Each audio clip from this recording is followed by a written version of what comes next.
I am still in Leadville, and I've seen several people with fences around their yard like this, but this one is interesting because they incorporated a bicycle and bicycle wheels into it.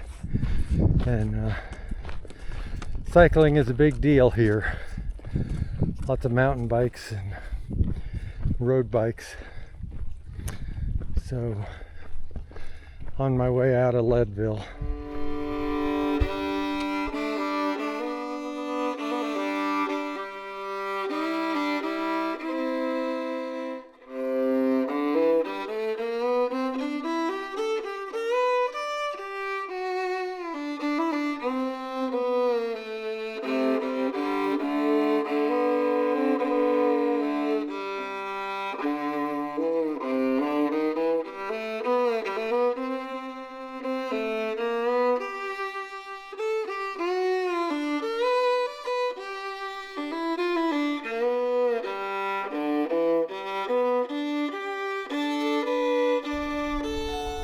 This is a little view from the south side of Fremont Pass.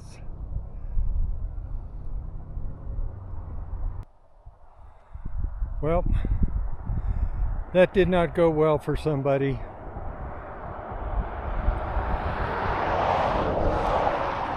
That's a lot of meat to hit. We have elk in Virginia now, and I think that's going to be a similar problem. Who knows? Well, today was a hike along a very busy road, and I'm trying to avoid the slush hikes that I've encountered here lately. So I was hiking down Highway 91 from Leadville, and it was quite noisy. There was a lot of traffic. On 3 occasions, cars went over the white line toward me, and on 2 of those occasions I was able to see that the person was dinking around with their cell phone. So please don't drive and try to text or whatever it is you do with your cell phone. It's dangerous. Not just because hikers are there, but you could go off the road doing that. But there were a couple of things that happened to me recently that have been fairly disturbing. They're somewhat related. The first one was in Twin Falls, and I was in a little store, and the proprietor was talking to a customer. It was obviously somebody they knew. And the conversation centered around a young man who evidently is a brilliant student. And so the customer said, yeah, he had such good grades, he could have gotten into any medical school in the country. His academic record was that strong.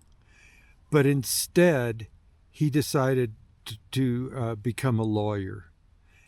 And both the proprietor and the customer, you could just see the look of disgust in their face. And, you know, set aside all the lawyer jokes you want, but lawyers they perform a really important service in our society.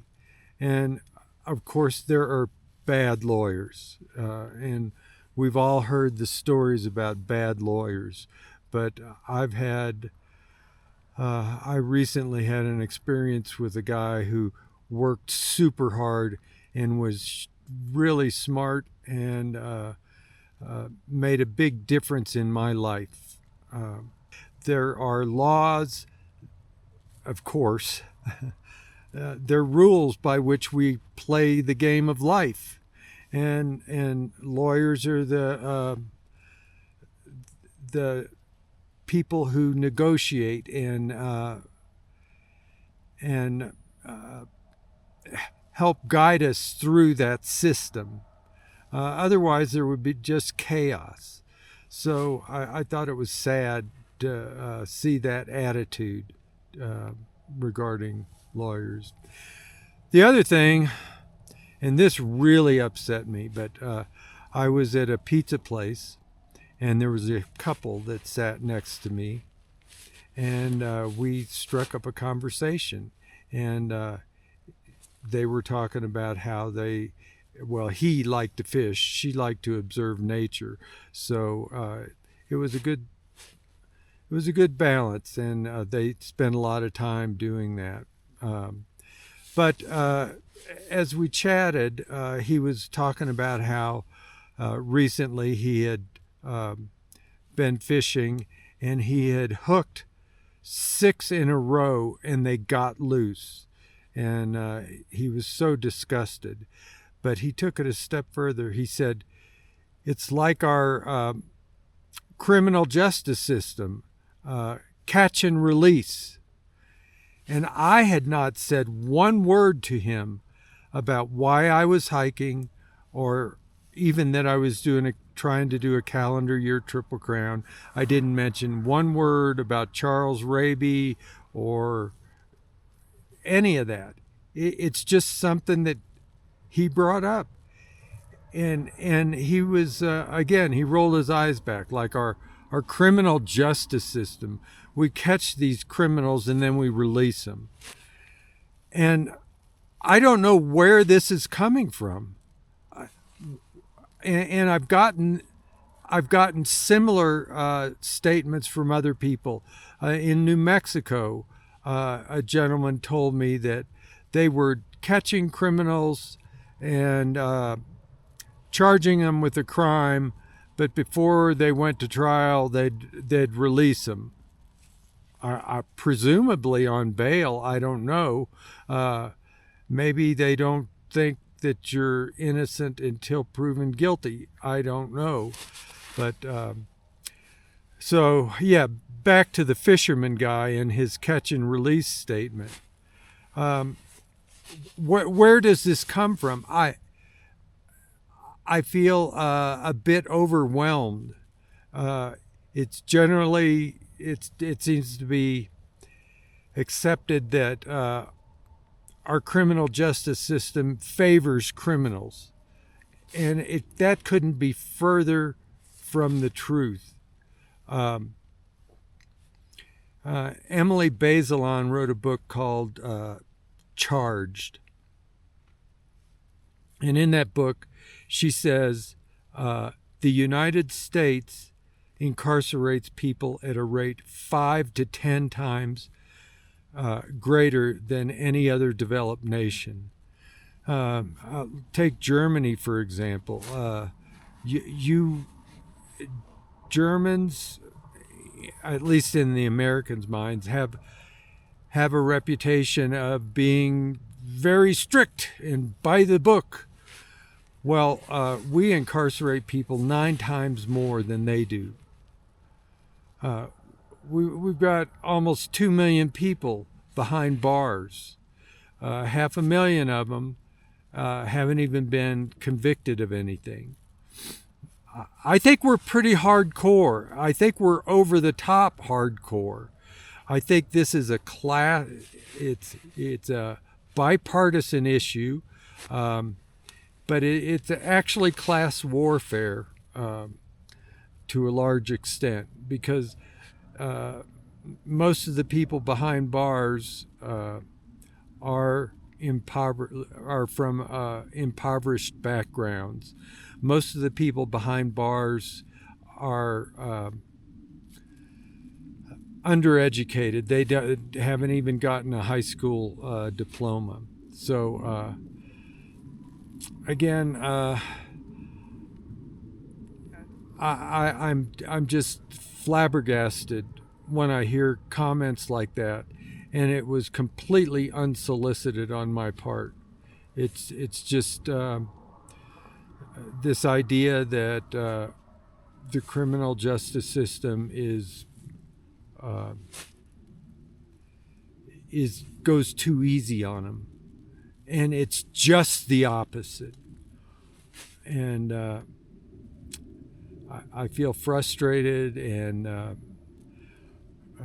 clearly I'm not going to make any or very little difference, but I hope somebody will, and I hope we can change the trajectory of this conversation, because it's on the wrong track. And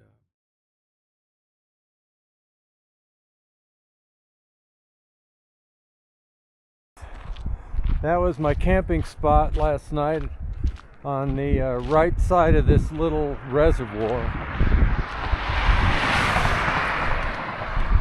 So I only have about 5 more miles of this heavy traffic, and then I should be on a bike path. You talk about crazy drivers. That was about 30 people that crossed a double yellow. And I got on the other side of the guardrail here.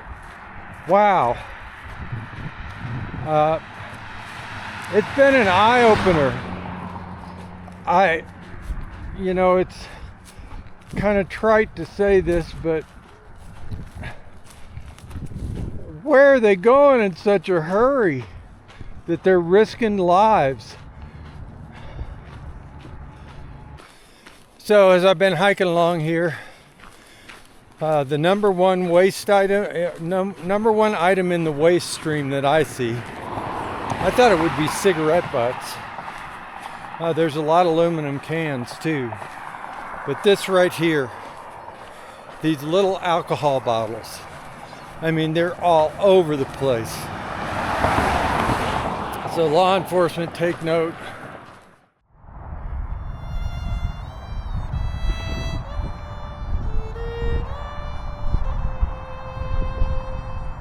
It's a 10-mile rec trail over to Frisco and Dillon from Copper Mountain. Right along I-70. It's still beautiful.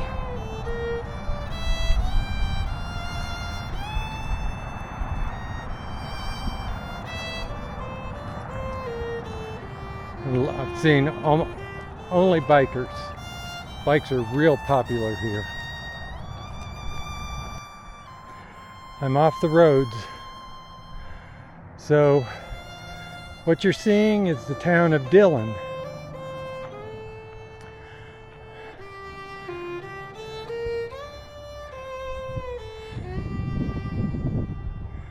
And you could see the dam I walked across in the lake.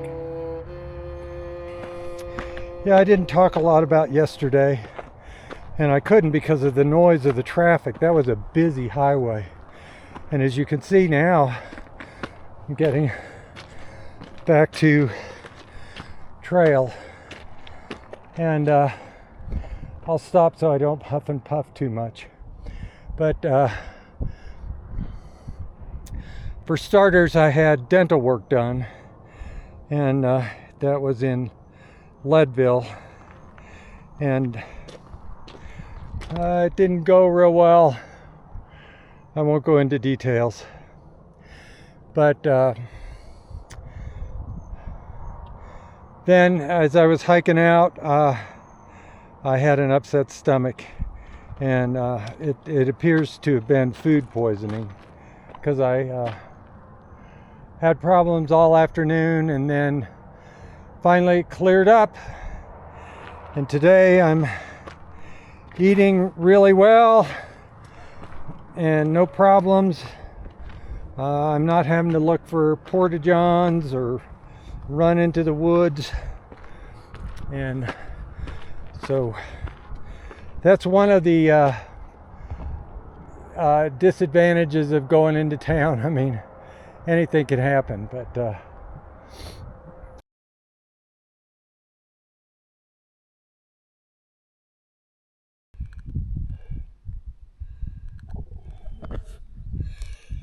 well, I'm at Tarmagan Pass, and this is what it looks like.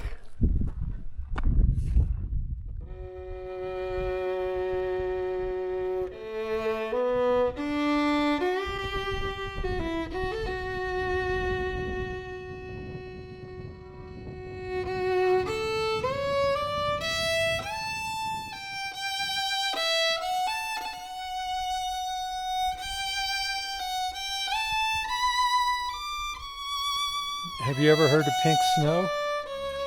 Well, I have, and now I've seen it in real life.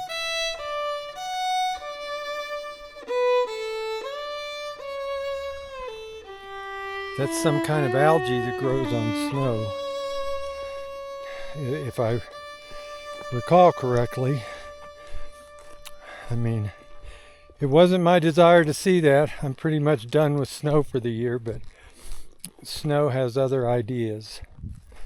So I'm trying to thread my way and skirt around some of these drifts of slush because it is really hard to negotiate when you're mid-thigh in slush.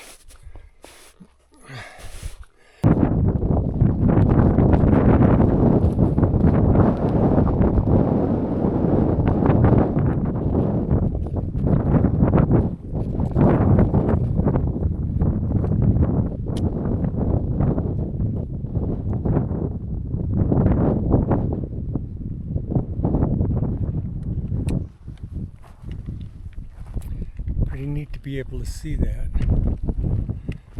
It exhibited very little fear of me.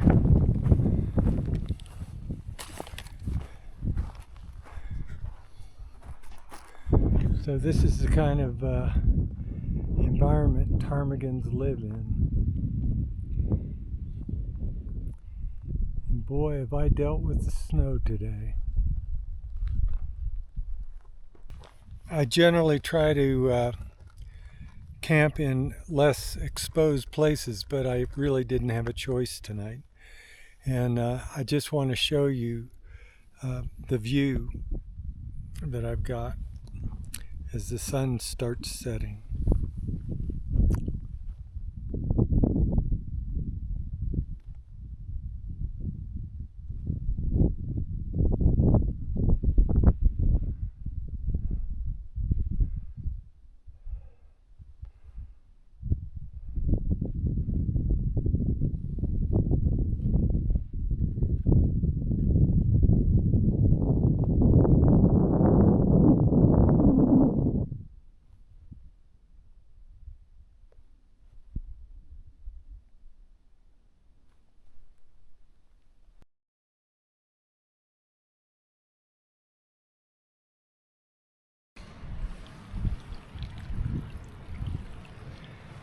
The snow melt is in full force and the ground is just bleeding water. I've got to cross this stream up here and I have a feeling it's going to be like the other one. Knee-deep white water. So this is where I cross, and for obvious reasons I will not be filming myself crossing. Okay, this is a trail and there's a drift. And I'm going to be able to go around it easily. But it's curious as to why drifts develop where they do. It must have something to do with the trees or whatever. But that's probably 4 feet deep. Yeah, definitely don't want to go over that. And I had huge 200-meter fields of that to cross yesterday.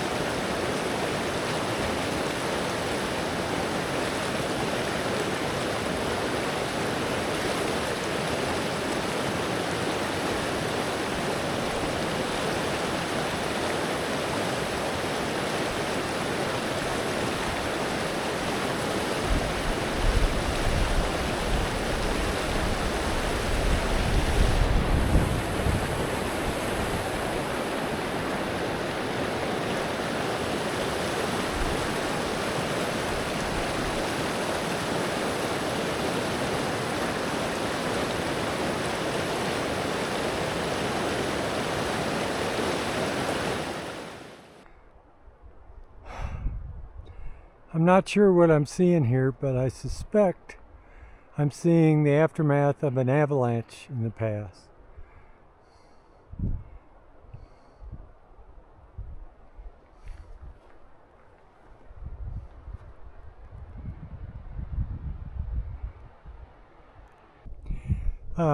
Straight ahead is the valley I came out of.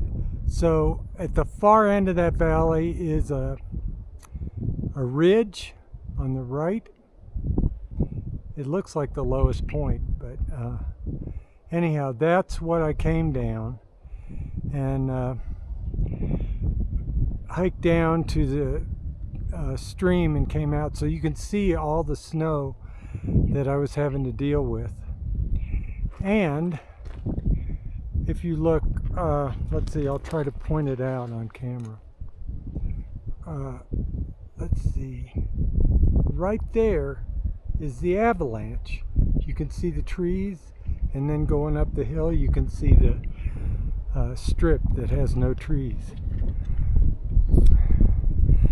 And so now I'm hiking up a mining road right here, and it is quite steep, and I'm going up to probably 11 or 12,000 feet on this. So up and down. This is my camping spot for tonight.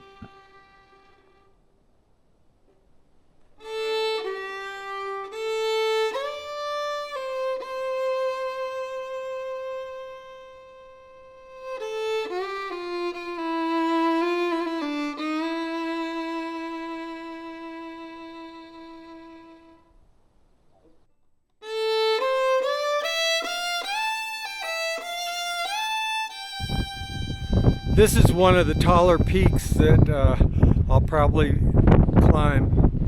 So I thought I'd give you a 360. Here we go.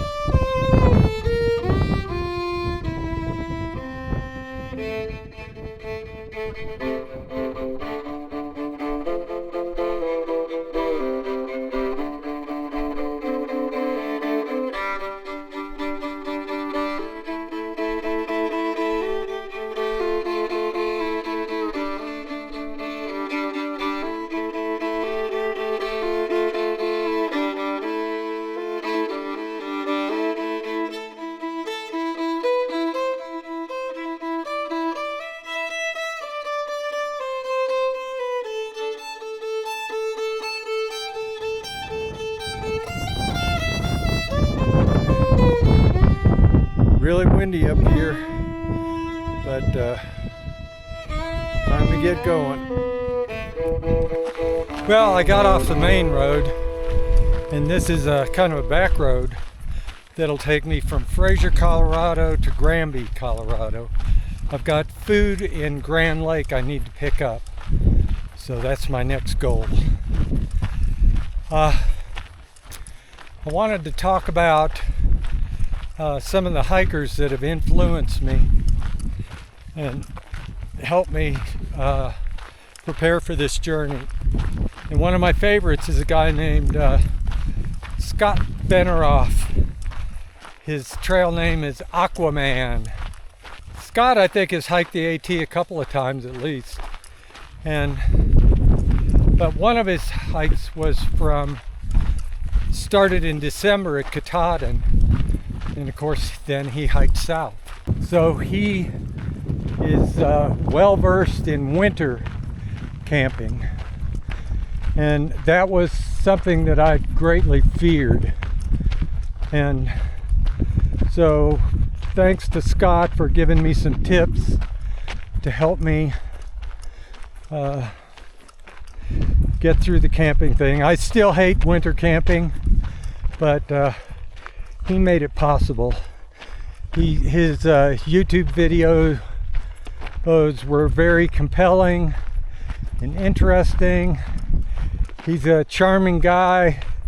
Can't say enough about him. His videos were fun, entertaining, and so check him out on YouTube if you get a chance.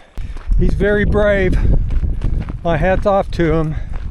I think the reason that I struggled with winter camping was that it was combined with trying to do high miles. It's really tough to do both. Winter camping takes time and everything is slower. You got to manage your water so it doesn't freeze up, and your water filter, and make sure you don't get wet gear. So Aquaman, Scott Benneroff. Another hiker that I really think highly of is Quadzilla. I think his name's Jack Jones. He's done a bunch of them. He did a calendar year Triple Crown and completed it. And he's done other hikes too. He has a serious note to some of it. He talks about mental health issues. He's got a book out. I think it's called Zero or Nero. I don't know which. And I have yet to read it. I've heard it's really good.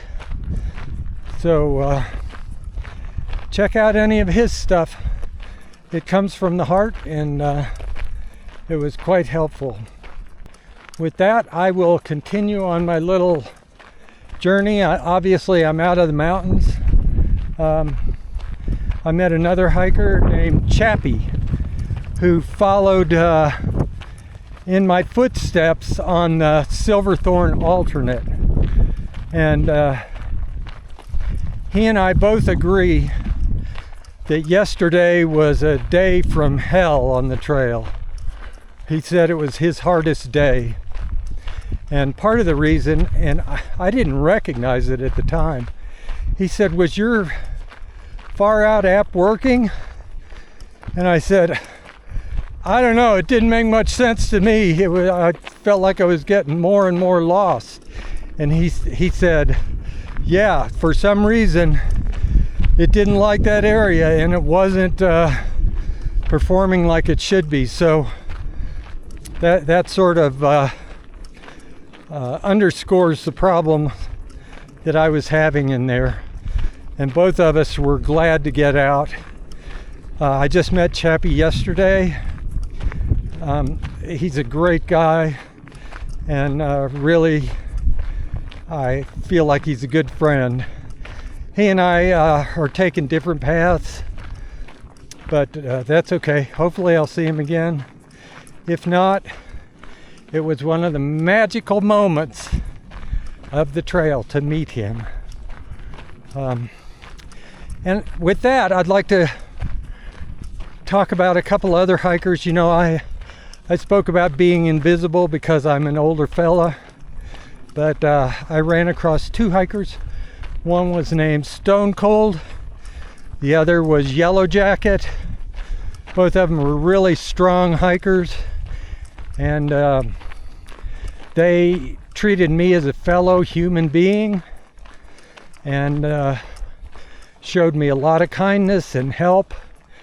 And they're two of my favorite hikers of all time, and I wish them well. It was a pleasure getting to know them. So I know that doesn't help you. I don't have any videos of them or anything, but I want to be positive when I can. I know I'm sort of negative all the time, but I hope it's negativity in a constructive way.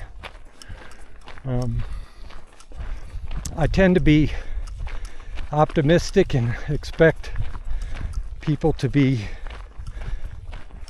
helpful and good and kind, and it's always a shock to me when it's just the opposite. So you could see over there to my right, that's 40. It's a lot of traffic on that road, and from here I can hardly hear it. There's a railroad track over there, which is kind of fun. It's weird, you know. Some people the trains bother them, and I love to hear trains. And in contrast, wind drives me crazy, or rushing water. It just bugs me. And in the mountains you can hear this constant roar because all the little streams are just just at full force with the snow melt. And so it's not a big deal, but I wouldn't build a house next to a stream like that. So, okay, I've gone on probably too much. I'm looking forward to camping tonight and getting to Grand Lake tomorrow, because I am low on food. From Colorado, it's Greystoke, and I'm on a trek for Tarzan.